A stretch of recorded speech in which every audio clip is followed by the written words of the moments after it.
you're not too tired, and you're ready for a fun weekend. The stock market, the stock market's not looking too good at the moment. We are moving down, unfortunately. And good morning, Rocky Mountain Gobblers, Rich M, Quaid, BB. Good morning, guys. The stock market's not looking too great, unfortunately, at the moment. We're going to start off taking a look at some of these charts, and we're going to get into some of the news going on in Russia and Ukraine. Unfortunately, the situation's continuing to develop, and not always in the best way. We're hearing, not great stuff about oil, not great stuff about nuclear power plants and the overall invasion, but not great stuff for both sides, right? Russia's also suffering in this. There are incredible economic sanctions. And good morning, Gene and Ryan. Good morning, guys. So we're also going to touch on some of our favorite stocks, of course, right? We're going to be looking at DWAC today. We're going to be going over some of the numbers that we've gotten. There aren't too many numbers out yet, unfortunately, about the user counts, but we'll go over some of the very basic ones. And we'll also talk a little bit about MULN, because this is a pump play that everyone has their eye on. So we're going to be talking about that. We saw some volatility yesterday, and we'll see what goes on in the trading hours today. So let's start off just talking about the overall unemployment data that we just got coming out earlier this morning at 8:30. It was expected to be 3.9% unemployment, and we actually got 3.8%. So you can actually look at the S&P, and you'll notice that caused, at 8:30 right here, a little boost, and then we lost all of it and actually have ended up a little bit lower than where we were when those numbers came out. So it provided a very temporary relief for anyone who was not liking that, or for anyone, who was worried about the unemployment data. It was it was a little boost for about a minute before we started moving down, right? So we also got non-farm payrolls, better than expected as well. Forecast to have 400,000 new jobs right there. We got 678. So good stuff, good stuff. Also came out at 8:30, so who knows what actually caused the boost, if it was the unemployment or the non-farm payrolls. But one way or another, we did move up for 1 minute, and then we proceeded to move down. So not the best, but people really do have their eyes on Russia and Ukraine. And unfortunately, there is some bad stuff going on there. So the first thing, and the thing that you guys have probably heard about, is that Russian forces have seized a Ukrainian nuclear power plant. In addition, NATO says it's not seeking a war with Moscow. We already knew this. We already knew that NATO really didn't want to actually go out and fight Russia. But Russian forces attacked Europe's largest nuclear power plant in Ukraine early Friday morning, causing a fire to break out in an adjacent training facility. Russian military forces have taken control of the nuclear power plant, okay? And the United States calls the attack on the nuclear power plant a war crime. And you can actually see them do that right here. You can see them do it at the U.S. Embassy Kyiv Twitter account. They say it is a war crime to attack a nuclear power plant. Putin's shelling of Europe's largest nuclear plant takes his reign of terror one step further. So, we'll give that a like. Obviously, nobody is too happy about nuclear power plants getting attacked. I don't think many people are happy about anything getting attacked, but especially nuclear power plants, because those could have worldwide implications if they did end up failing. Now, there was a fire, but the plant is under control now, right? The fire's been extinguished. Russia's in control of the plant. Hopefully, they'll be able to handle it decently well. I mean, they're not. I don't know who they have there working, taking care of the plant, but I assume it's it's something that's somewhat delicate, and they'll need some people with some expertise of nuclear power plants to deal with it. So hopefully they're going to take it and not mess it up. All right. Now, NATO not going to be entering the war, okay? NATO chief explains why the alliance won't impose a no-fly zone over Ukraine even. This is some new talk that's been going on. Maybe NATO's going to impose a no-fly zone over Ukraine. A lot of people are advocates for that. However, NATO doesn't want to do that because they say that the only way they could actually impose that no-fly zone would be to send NATO planes into Ukraine and impose it by shooting down Russian planes. And they really don't want to start an actual physical conflict between Russia and NATO. Now, if nuclear weapons were out of the question, then, it's probably likely that NATO could take care of Russia with little issue. But because there are nuclear weapons, and Russia has quite a few of them, and has somewhat, I believe, pretty blatantly threatened to use them. Not quite outright saying it, I don't think, but just shy of outright saying that they would use the nuclear weapons. Maybe they even said it. Maybe I missed that, but Putin would probably end up using some kind of nuclear weapon if NATO did end up, causing causing a physical conflict with them. So NATO really doesn't want to get involved, and the NATO chief says they're not seeking a war with Russia. So NATO doesn't want to do anything physical with Russia, probably because of the nuclear weapons. And it's too bad that. Yeah, and Rocky Mountain Gobblers brings up something that I did hear about. Chernobyl had one nuclear power system. The Ukraine nuclear power plant has 6. You can imagine 6 times the Chernobyl disaster. Yeah, it's it's the biggest nuclear power plant in Europe that they just took over. So it is a dangerous, risky situation. Nobody's too happy about it. Hopefully, they've got some big nuclear experts working on that power plant. Now, Russia has not been doing too great lately. Okay, Russia's invasion has not been doing as well as they thought. Okay, Russia's chaotic and confusing invasion of Ukraine is baffling military analysts. They're confused at how poorly Russia is doing and why Russia decided to do what they're doing and how they decided to do it. It just doesn't seem like the best way. So analysts believe that Russia had expected to make far more gains and face far less resistance from Ukrainian forces and volunteer fighters. So there's another story that came out. I didn't pull it up, but I believe it was titled something along the lines of 16,000 volunteer soldiers go to Ukraine to go fight in the war. And some of them are Ukrainian citizens who were out of the country at the time. Some are coming back to Ukraine to go and fight. And some of them are just foreigners, I believe, who Ukraine is going to allow in. They've altered their visa requirements. So they're allowing more people in to come and fight if they wish. So if anyone wants to go and fight in Ukraine, you have the option now. I think, at least. So Russian forces have so far only claimed one major city, Kherson, and they've been trying to take a bunch of them, right? They have a 3-pronged attack, and they've only been able to take one major city. Now, you guys probably heard about this a while back. A couple of days ago, we covered it, of the huge Russian convoy that was approaching Kyiv. And you can see pictures of it here, right? There's a massive convoy, a 40-mile-long convoy of Russian vehicles that's approaching Kyiv. You can see it in multiple satellite images.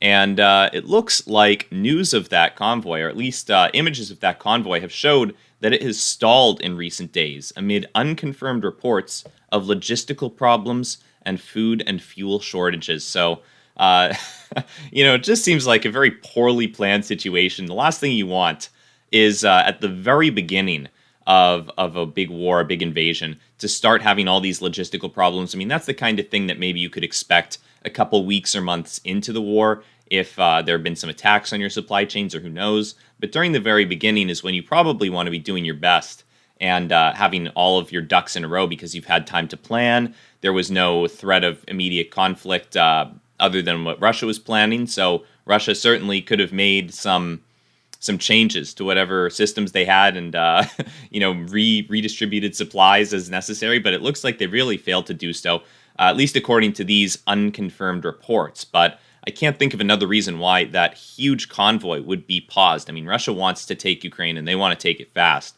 They want to get out of these sanctions quicker rather than later. And we'll see how long these sanctions last after the war. But senior military fellows at the Atlantic Council think tank have said during the first week of war, Russian ground forces have become bogged down outside of the northern Ukrainian cities of Kharkiv and Kyiv due to their failure to establish air superiority. Okay, so they haven't established air superiority. They have too few troops to execute 3 simultaneous thrusts. They have poor coordination of fires and maneuver, significant logistical issues, and stronger than expected Ukrainian resistance. So it sounds like everything that could be going wrong for Russia is going wrong. I mean, there's very few bright sides for Russia, right? They've taken that one city. They've taken that one major city, and Russia's naval superiority has contributed to success in the southern areas of Ukraine. Seizing the port city of Kherson being the first major victory, right? So the only real victory that Russia's had is Kherson that they've been able to take over. And this isn't to say that there's no issue going on, right? This isn't to say that Ukraine is going to be able to beat them. Ukraine is obviously a much, much smaller country than Russia, has a much smaller military than Russia. Russia still has this big convoy that, although it's stalled, it's just stalled. It's not like it's disappeared. It's not like it's been defeated. It's just stalled. So they've still got a huge convoy. and it's not looking like the best situation. In fact, the military analyst said, although Ukraine has fought well and disrupted plans for a quick and decisive Russian victory, the situation is still perilous. Russia is moving to encircle Kyiv and Kharkiv and appears to have switched to indiscriminate long-range fires. So essentially using artillery to bomb areas in Ukraine instead of just going in, sending in troops, and trying to fight on the ground. They're using artillery more often. And this is resulting in significant collateral damage in residential areas and is making significant progress in the south. So they're making a lot of progress with the artillery, but it's also causing a lot of damage to the cities, which they at one point wanted to inhabit and conquer and own, not just destroy, right? They want control of those cities. They don't want to take over a wasteland. I think they want as little damage in Ukraine as possible, most likely. But we'll see. We'll see.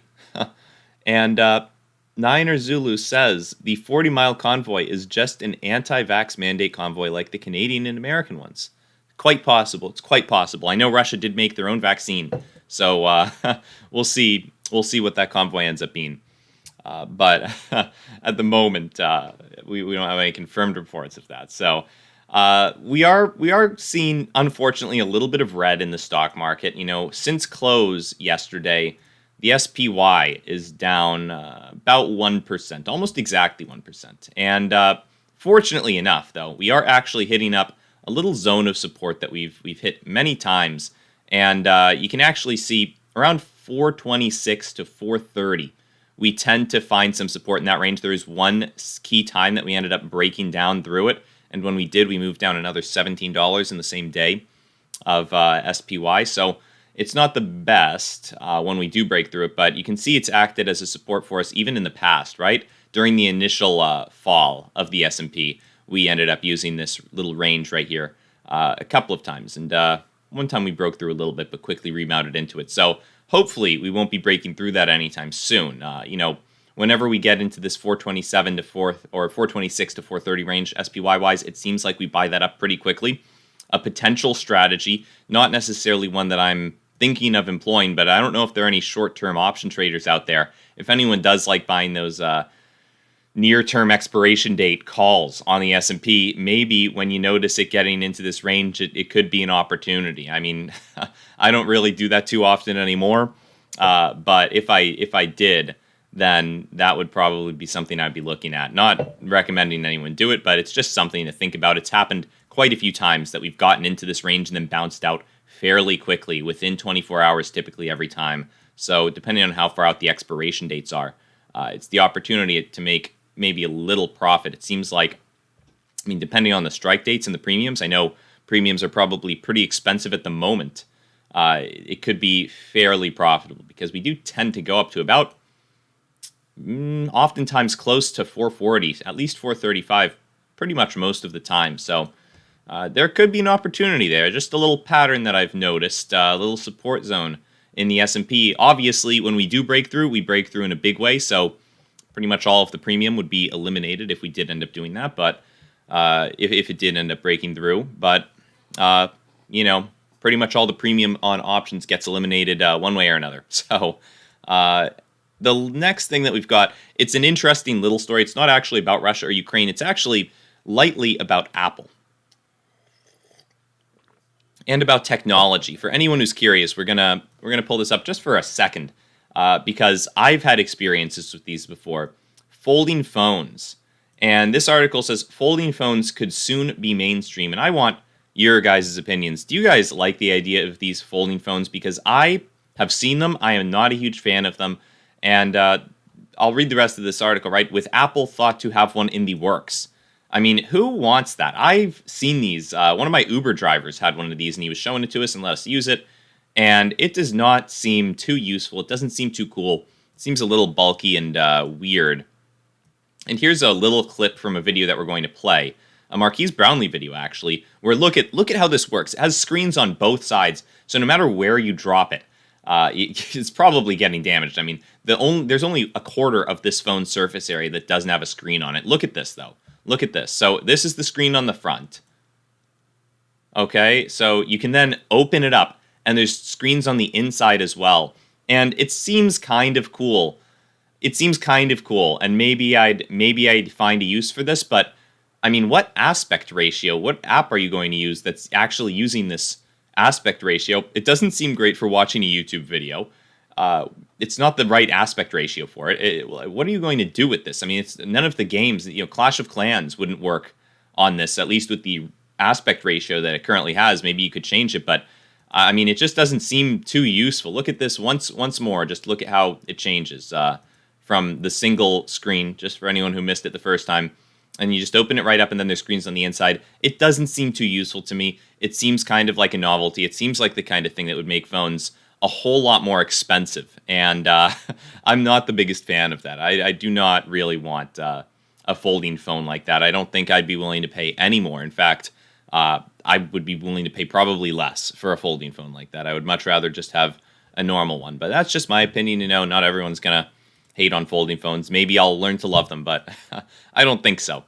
Now, oil rebounds as escalating Ukraine conflict hits supplies. So oil is back up in price. Unfortunately, I mean, I looked at the gas station the other day. I think it was $3.79 a gallon for gas. I'm pretty sure. Maybe it was $3.69, but I think it was $3.79 a gallon for gas the other day. It's getting crazy expensive, guys. I mean, look at these crude prices. They're higher than what we were seeing, not at the peaks of yesterday, but at least while we were watching on stream. They were around 109. Now they're at 111.50. Crazy stuff. I mean, oil is getting incredibly expensive as people worry that we might be imposing some sanctions on Russia. And maybe we will. It's a real possibility that we decide to get rid of Russian oil to really teach them a lesson, because nobody is too happy with Russia right now. We've seen a ton of companies impose sanctions of their own, right? YouTube is imposing some forms of sanctions on Russia. Visa, MasterCard imposing sanctions. Who else is doing sanctions? I think Twitter. Twitter is silencing some Russian accounts, right? They're shadow banning them in a way. And a bunch of companies are doing this. A ton of countries, basically the whole world, except for China, is sanctioning Russia. And it's looking like a bad situation for oil and gas if we do decide to do those energy sanctions. Not in terms in the United States of literally being able to get any gas, because we obviously have quite a bit of our own, but it will make gas a lot more expensive. And mostly just because there will be demand then outside of the U.S. There's going to be huge shortages outside of the U.S., literal physical shortages, not just increasing prices, but 25% of Europe's oil the European Union's oil comes from Russia. And it's not looking like a good situation for our gas prices if the European Union loses 25% of their oil, right? Then there'd be huge competition for whoever's producing oil, and even us Americans, even though only 1% of the oil that we run through our refineries is from Russia, so not very much, we would still be looking at much higher gas prices. Now, obviously, as gas prices go up, people are going to use, or not just gas, but as oil prices go up, people are going to use oil more sparingly. They're going to use it less. That will decrease the demand for it. As price goes up, demand decreases. So that's a fortunate side effect, right? That's the whole point of price going up, to decrease demand and keep it in line with supply. So fortunately, we're not going to, literally run out in the United States, at least it seems, because 1% is certainly a reducible amount. I mean, I've certainly used 1% less gas than I typically would have. I've definitely driven a little bit less as gas has gotten more expensive.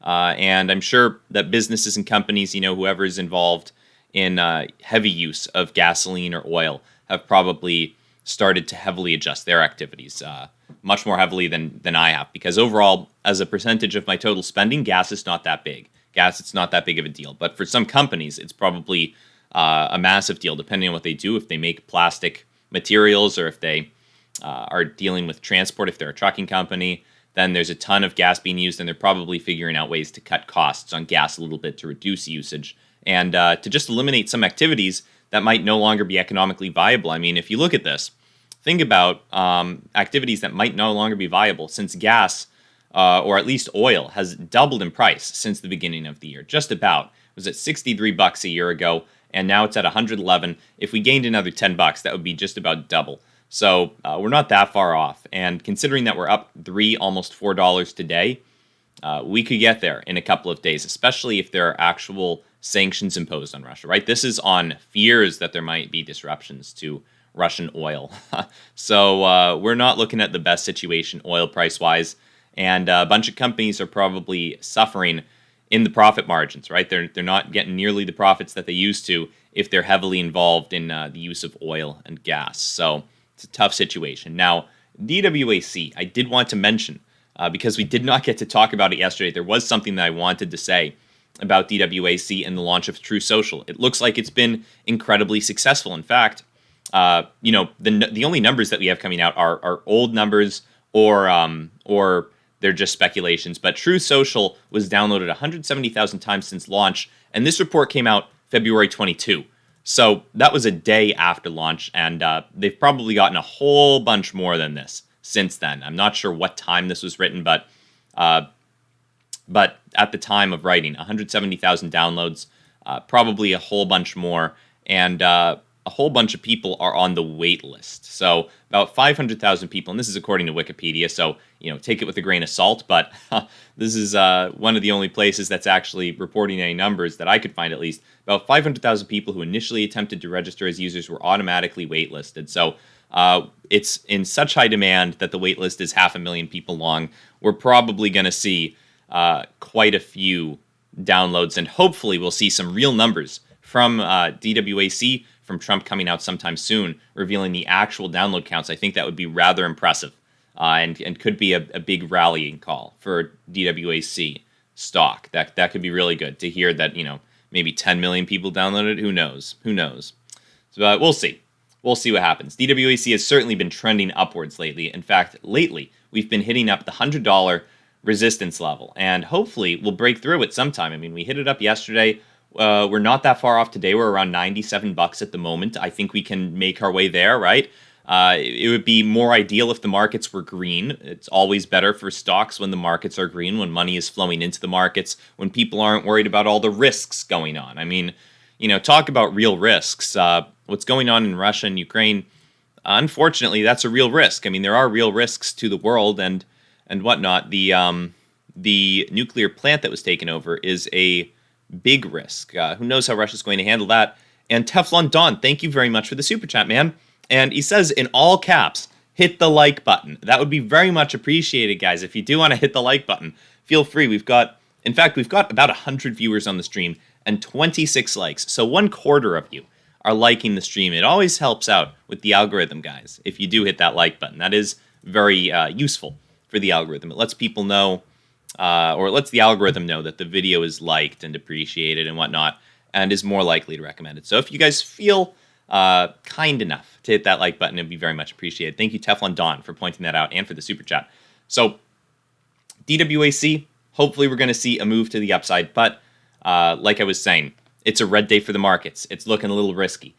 Today might not be the day we break through. Maybe tomorrow, or not tomorrow because that's Saturday, but maybe in the coming days we'll break through $100. Hopefully we will.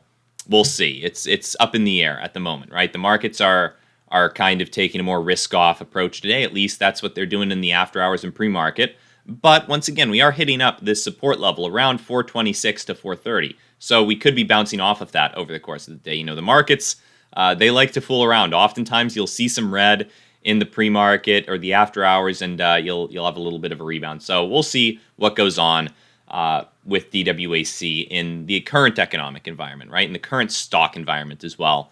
And it's not just stocks that are down today. Unfortunately, it's cryptos as well. And cryptos have certainly been getting talked about a whole bunch. People have been really big on their crypto game lately. A ton of people have been mentioning cryptos because of this whole Russia-Ukraine debacle and how cryptos are being used during this time. So unfortunately, at the moment, a lot of the cryptos are red, right? Bitcoin's down 6%, Ethereum's down 7%. There's some crazy volatility in there. I've never been a crypto trader, but I can imagine that it would be quite fun to be a crypto trader because the crypto markets literally never sleep. They're open 24/7.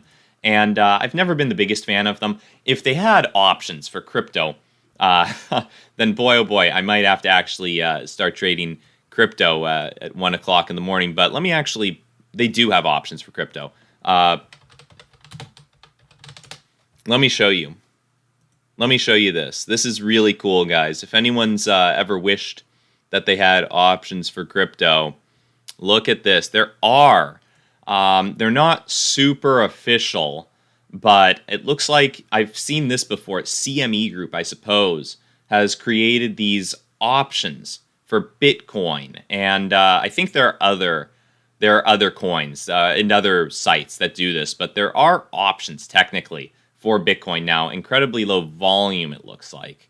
But let's see if we can find a better site, because there was a better site that I saw at one point. Let's see. BTC futures, not exactly options, but if that's going to be the best we can get, then maybe.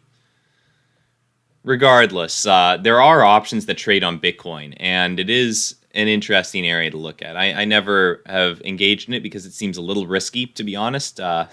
It's typically not. I mean, it's not like you're doing it on Coinbase or anything, or too legitimate of a brokerage. But you can trade options on cryptos, and people have certainly been looking at cryptos more seriously, maybe a little bit after Ukraine got invaded by Russia and the Russian ruble collapsed, and Ukraine's currency is a little bit maybe less desirable because it's up in the air whether or not it's going to remain a real currency, or if Russia's going to take them over and replace it with the ruble, make it a defunct currency. We'll see. Hopefully not. I mean, I think that at least everyone here is probably hoping that Ukraine prevails and does beat out Russia, and that they don't end up succumbing to the Russian military.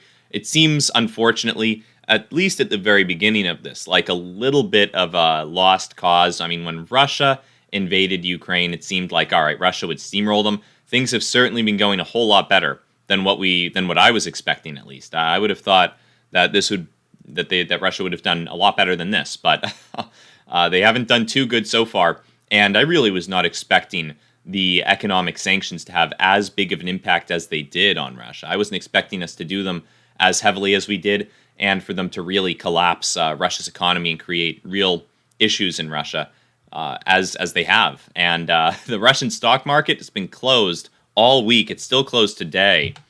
We'll show you this chart.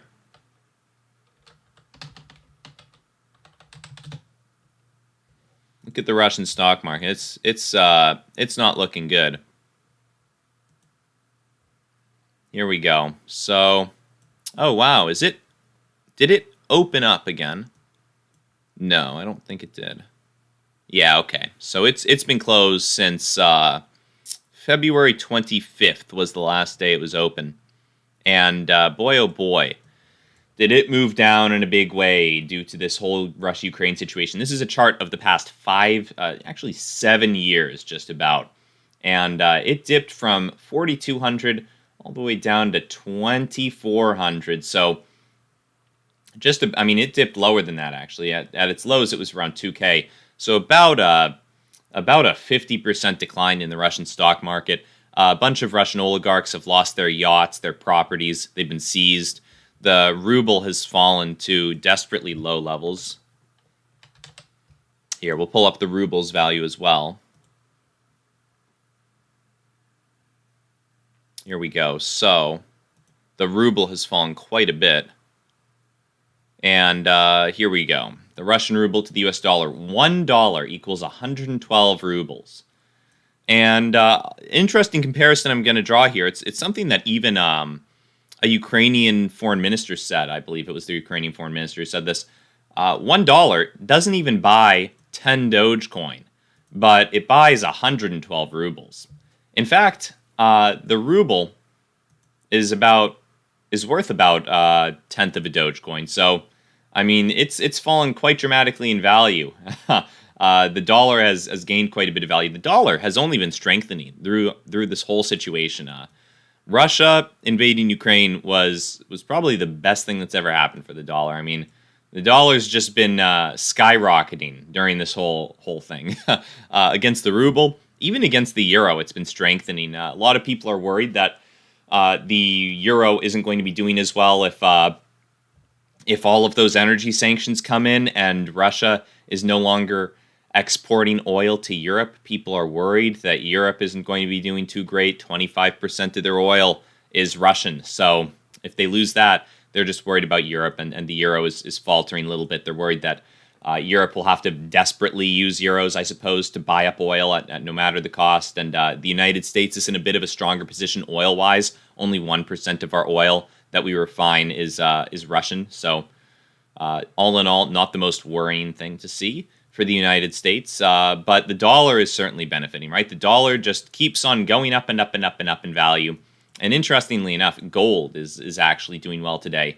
A lot of things are doing well, right? People are fleeing a lot of these currencies. The ruble, some people are starting to flee the euro. The European stock market hasn't been looking great. The United States is quite fortunate to be as a somewhat superpower economically. I mean, we do obviously we're not nearly as great as we once were, but we're better off than a lot of people out there, and we're very fortunate at that. You know, to have the reserve currency at least, right? That's something right there. Now, it looks like the market just opened a couple of minutes ago. Of course, I missed it, but we'll zoom in on some of the charts. It looks like DWAC making a run to the upside. AMC as well. We're not quite green on the day. MULN up 3% from close to 92 cents per share. I've not gotten into MULN, but I will say, for anyone who's interested in MULN, take a look at the options that we've got. MULN options. Okay, so something I was considering was, and I haven't looked too deeply into this, but there are some options out there that you can sell for a decent premium. I mean, March 18th, not that far off. I mean, March 18th, that's in 2 weeks from today. You could sell these call options, these dollar call options, for 20 cents. So let's do the math on this, okay? Let's do the math on this. You're getting 20 cents. Let's say you just buy the shares right now at 94 cents. That's a 21% profit over the course of 2 weeks if MULN stays the same. Obviously, it could go down. You wouldn't actually be at a loss of anything. You wouldn't be losing money until this thing gets to 74 cents. And if you were, and I'm saying if you were to buy the shares of MULN, use it as collateral to sell a covered call option, right? That's what I'm talking about here. And if you were then to see MULN go up in price, if it ended above $1, you'd actually have a 26-cent profit. And on your initial investment, that would be a 27% gain for just buying the shares at 94 cents. So there's a potential situation that I'm looking at there. Obviously, it's not as big of a gain as some people are hoping for.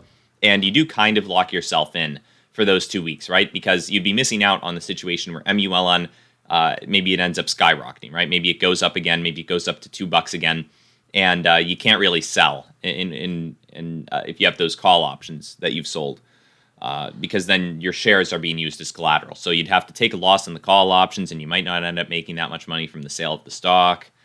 So it's a risky situation, right? It's something that you're getting into for 2 weeks. But if you think that MULN will remain at these levels or only go up, then it seems like a safe-ish way to get a 20-ish% profit. And it seems somewhat safe on the downside as well, because MULN, the all-time lows of this are 50 cents, which it just happened to hit in the after hours one day, but typically it's been much higher than this. I mean, it was 30 days ago even. It was, this is 30 days. Yeah, 30 days ago it was at $4.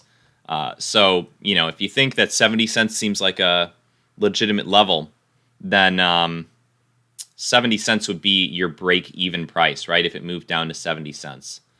So it's something to think about. I'm looking at it as a somewhat safe trade, but not my favorite idea. I don't like locking myself into these short-term pump situations for too long. I'd almost rather just wait for a breakout and buy the stock. If we saw it get up above $1, that would be when I would really start watching it closely. And more specifically, if we could see it break out of this $1.10 to $1.20 range, which is where we saw it break out of right before the big pump up to $2. So I'll be looking at it, you know, maybe deciding to engage in some kind of option selling against it, but we'll see. We'll see. I'll keep it on the back burner of my mind. It's just something I'm considering now. AMC up 1% on the day. It looks like it has had a sharp rally. It was down. It was red when we opened. and the markets are pretty stagnant. In fact, we're not that far off from the open. We've just kind of bounced around, not done all that much. So we'll see. We'll see what goes on with the markets, but cryptos aren't looking great, unfortunately. We've already looked at cryptos relatively briefly, but we are getting a slight bounce as the market opens of a couple $100 on Bitcoin, but nothing crazy, nothing too great, unfortunately.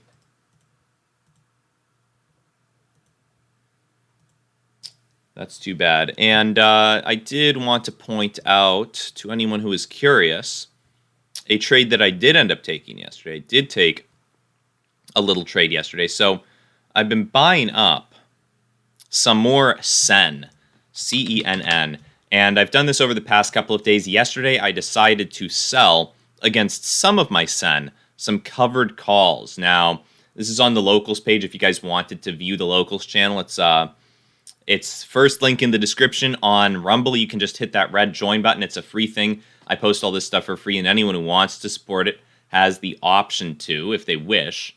But otherwise, you can just join and see what I'm posting for free. So what I did with Sen, I sold some Sen calls using my Sen as collateral. Now listen to this trade. So, hey guys, just wanted to let you know about a trade that I took, blah, blah, blah. The trade, okay? Sold 10 October 21st, 250 call options, okay?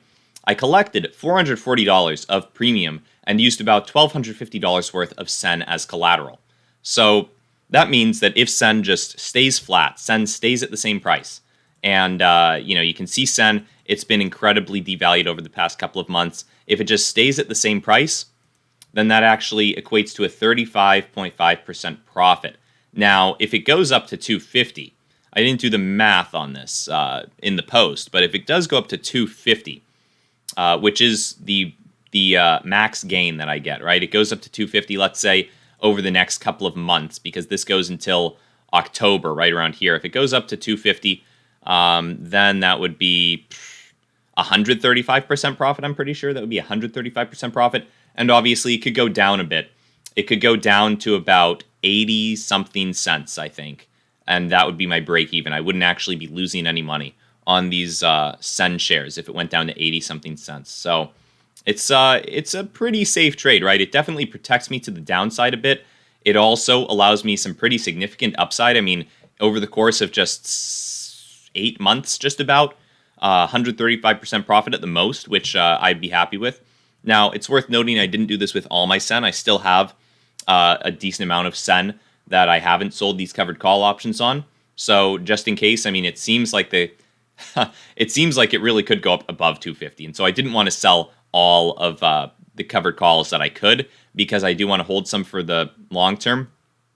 And we really could see an explosion in these growth stocks. I mean, they have been so devalued. I mean, just since January, it's insane to see how low a lot of these stocks have gotten. I mean, since January, Sen is down 77%. And to get back up to those prices, that would actually represent a 333% upside. So just since January, I mean, that's not even considering where it was a year ago, or even as recently as November, when it was much higher. So crazy stuff. You know, that's the same story for a lot of these stocks. Smile Direct Club being another one. SDC has been hurt quite a bit. Not too much since January. It's been hurt some since January, but more so since November. It's been hurt quite a bit. So we'll see what we get coming out of these smaller cap stocks. I think that probably good stuff will be coming down the pipeline. SPCE, Space.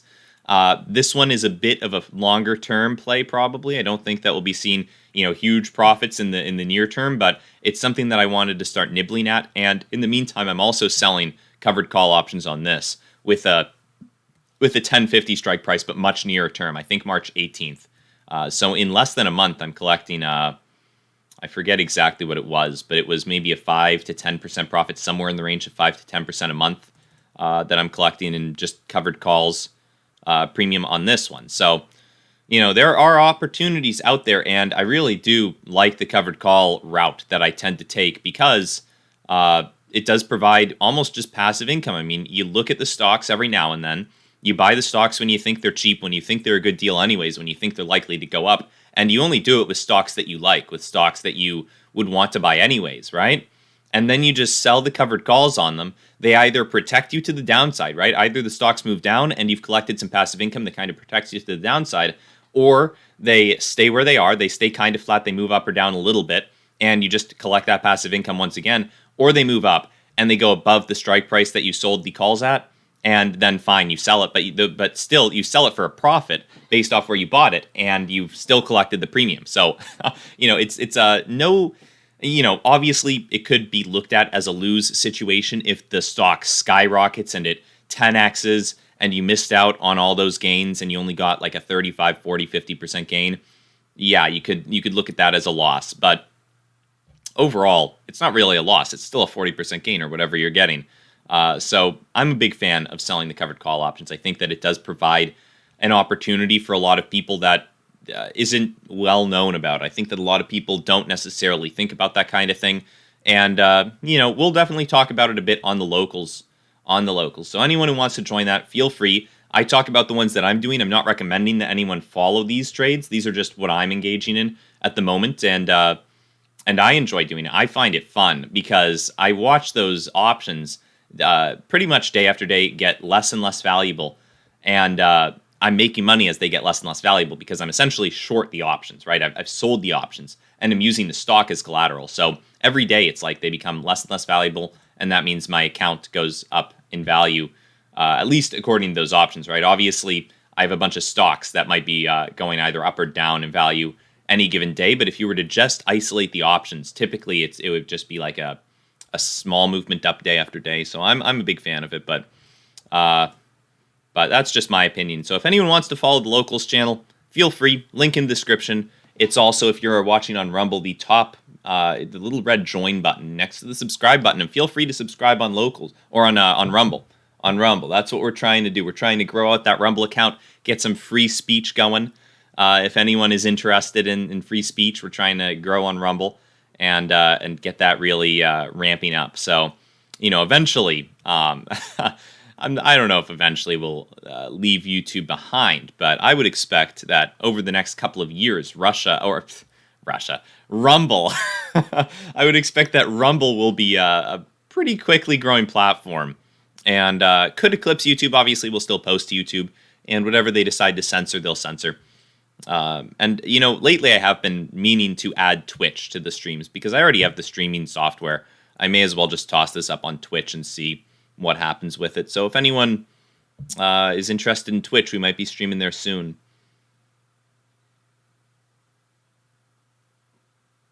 And CG says, Russia crashed stocks. Russia.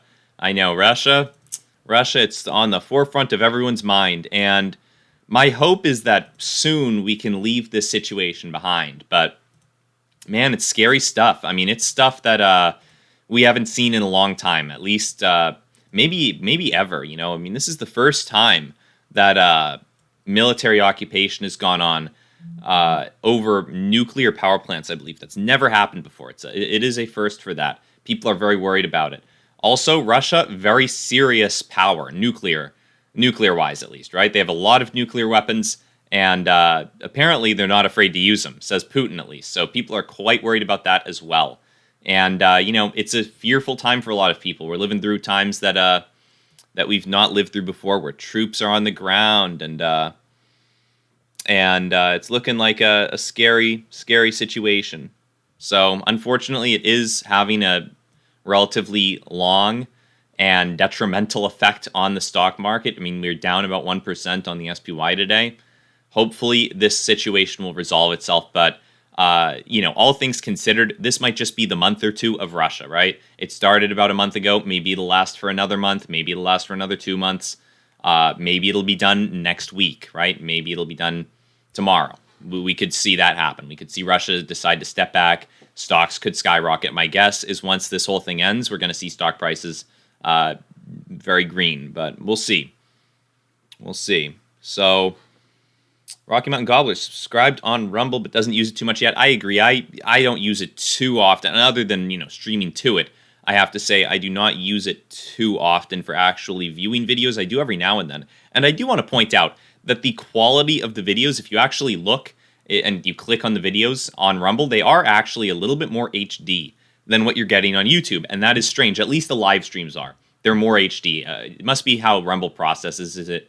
But, they're a little bit more HD, I've noticed, on Rumble. But I agree, the overall platform, they need to do... The one thing that I think they would really benefit from is, say you click on this finance page. It's a list view. And this list view is not ideal for looking at videos. I think that they would benefit a lot more from turning this thing into a grid view, having a video here, here, here, here, and just having... they could fit all of these videos on the top line, and then they would have 3 or 4 more lines of videos, and there'd be a whole bunch of additional videos. You wouldn't have to scroll down a mile to see what you're interested in. You'd have a pick of 20, 30 videos instead of 6 or 7, and that would really help them out. I think I might need to tell someone there. I might need to go to someone and let them know that they are missing out big time because they don't have a grid view. So maybe I'll do that. I'll have to say to someone. Because it seems like the kind of thing that's easy to implement, right? It seems like a relatively simple change to the code. But that's just my opinion on it. That's just what I think. That's how I would do it if I was running the thing. Maybe they like having the list view for one reason or another. And look at this. The S&P starting to hit up this support zone. So we're going to see how it reacts, how deep into this it can get. 430 might end up acting as a resistance on its own, honestly. 430 could certainly act as a resistance or a support, rather, for the S&P. Notably, though, gold's killing it today. Gold is killing it, and gold stocks are looking good too. Yeah, gold stocks are looking not too shabby today. All in all, stuff is looking pretty good. And Kitchener Leslie says, I subscribe to Rob on OnlyFans. Ah, so you found it. Nice. And Albert Pike says, Rob, total rework of the Rumble app and site is coming this month, but please give them your feedback. It will make a difference. Awesome to hear that. That's awesome. I hope that, that sounds incredible. That's the one downside to Rumble, just the layout of the site. But if they're reworking it, then I think that'll be a good thing. My guess is if they're reworking it, they're already going to be implementing a grid view, would be my guess, right? They probably they're probably on the ball with that one. They probably realize what they're missing out on. They see all the other popular streaming services, and whether it's Twitch or YouTube, they've all got grid views. My guess is they're gonna do it. So all in all, that sounds really good for Rumble. I think they'll they're already growing rapidly. They're already getting many new viewers and additional viewing hours every month. But that'll certainly help out. That'll give them a big boost, is my guess. So I'm a big bull on CFVI stock. I think that this stock is going to go places, and eventually, it won't be CFVI, it will be RMBL. But I'm a big fan of that one when it becomes that too. So this one's going places. I think at the moment I actually have. I have some in the long-term account, which has no calls sold against it, but I also have some in the trading account, the options account, really, and have sold some covered calls on this one as well. So I forget what strike price it is, maybe like $16 or $18, somewhere around there. I don't know if I posted about it on the locals page, but once again, guys, if anyone's interested in this locals, this is something, talking about Rumble, this is something they really wanted and that they're really trying to grow, because Rumble owns locals. So, they're trying to grow this thing. They want more people to use the platform. I think this platform specifically could really do with a rework maybe of how they do it. You can see they've got a list of the different communities. They could rework this, make it a little bit more accessible maybe to some people. But overall, it's something that I'm really that I'm excited to be in on the ground floor of, I suppose. It's still pretty darn early. But we'll see. We'll see what happens with the locals page. It is interesting platform at the very least, and I do my best to post relatively interesting stuff there. So we'll see what goes on with it. But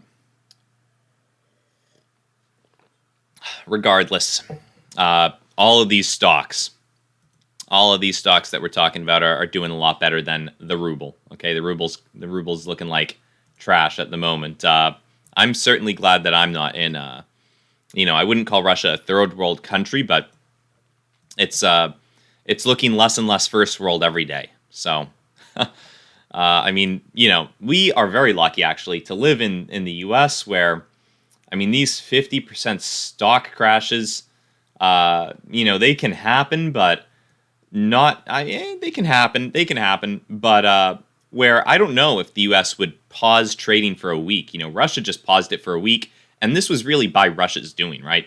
This stock crash was up to Russia. They're the ones who decided to invade Ukraine. Putin decided to do it, and overall, it has not been very kind to the Russian people. I think the Russian people are maybe a little pissed because looking at this is the lowest. The stock market hit a level lower than it had hit since 2018. So almost 4 years ago. Almost 4 years ago. Crazy stuff. I mean, Russia and the people in Russia. Whew.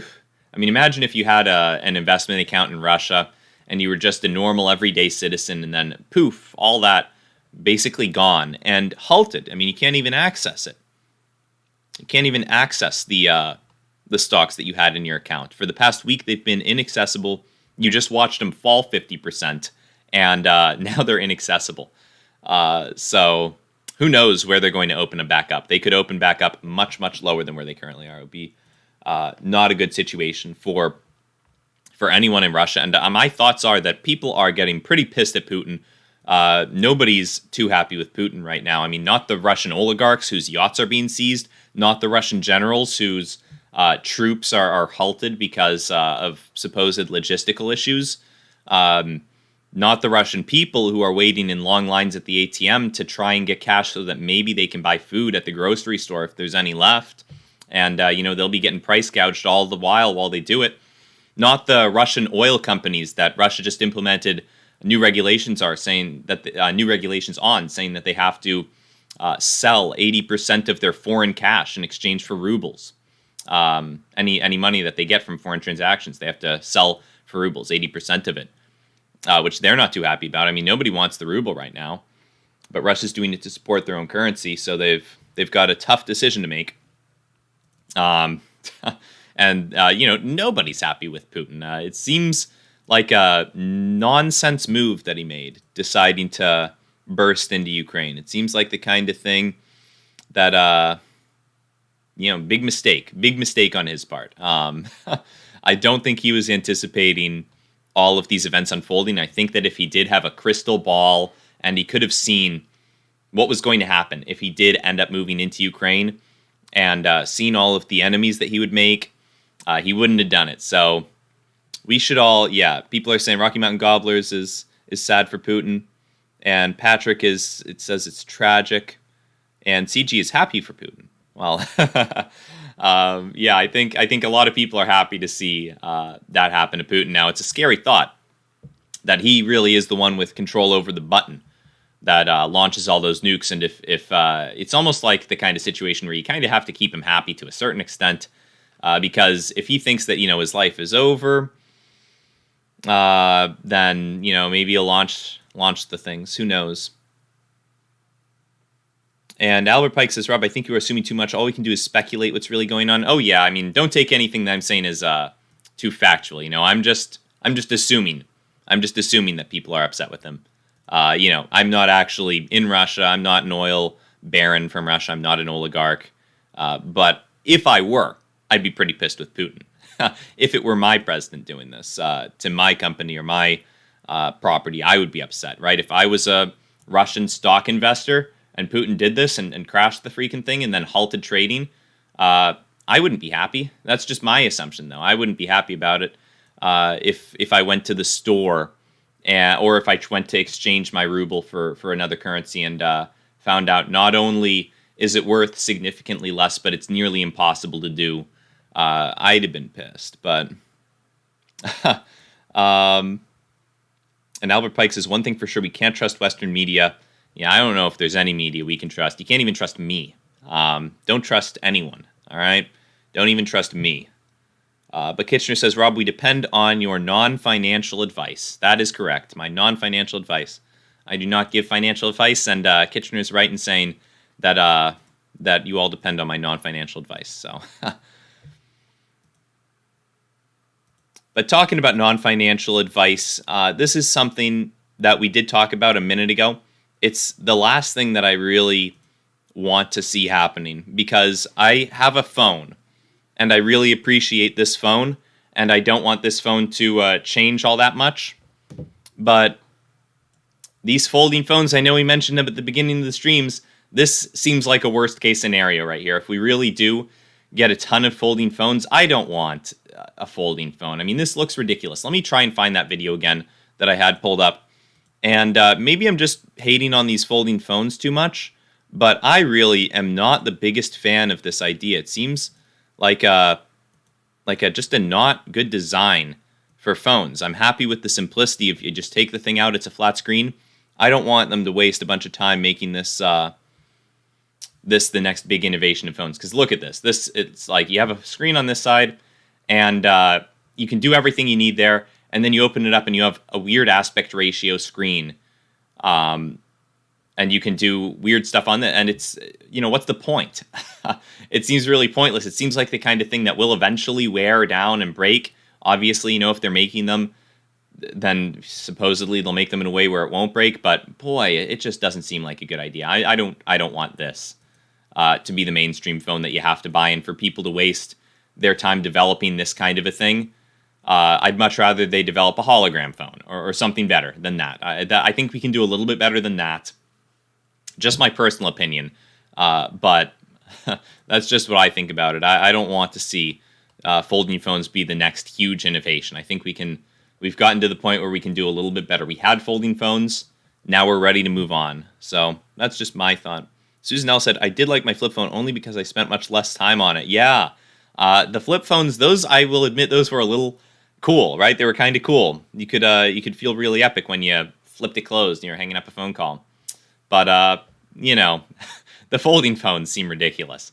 And the S&P, actually, to bring it back to stocks, is bouncing off of the 430. So, good stuff. We're seeing good stuff. Hopefully that's going to continue. Overall, stocks are, unfortunately, at the moment, a little bit red. But that's something that I think we can... that's something that I think we can come back from. I mean, look at this. Yeah, sure. A lot of stuff is red today, especially banks, it looks like, potentially due to sanctions, right? People are worried about banks not being able to collect payments from Russia. I know that was a headline the other day. So, James Wood says, might get cheapies next couple of weeks. Yeah, we might get, we're already getting some really cheap stocks, in my opinion. Looking at Space, looking at Sen, even MULN is looking real cheap compared to where it was trading. I'll have to look a little bit more into the fundamentals. And Albert Pike, that's right, 23 now. We've aged up. We're a little older. We're hopefully a little wiser. And we're a little bit closer to death as well. So we'll hopefully stop aging here. Hopefully we can figure out some kind of technology that ends it. And hopefully we're not going too much further than 23, 24, 25 at the most. That's all we're trying to get to. And then we'll really be relying on David Sinclair. Anyone who hasn't heard of him, huge anti-aging scientist working on really cool stuff. Anyone who wants to live forever, check him out. So that is the stream. It's just about 10 o'clock. And thank you guys for watching. It was a very fun Friday. I think this is, despite the fact that stocks are red, I think this was a good Friday. So go into the weekend, enjoy yourself. Don't think about anything too stressful. You're lucky that you're not in Ukraine. If you're watching this from anywhere other than Ukraine, you're very lucky. Ukraine or Russia, right? It's not a good situation in either place. Obviously, a lot worse in Ukraine than in Russia. But all those people in Russia who have basically no wealth anymore, it's not looking too pretty for them either. So all things considered, wherever you're watching this from, shy of those two places, consider yourself lucky. Enjoy your weekend. Have some fun, guys. Don't think about the stock market or anything like that. If you trade crypto, then fine, you can keep doing it. But other than that, guys, have a great weekend. See you on Monday. Bye.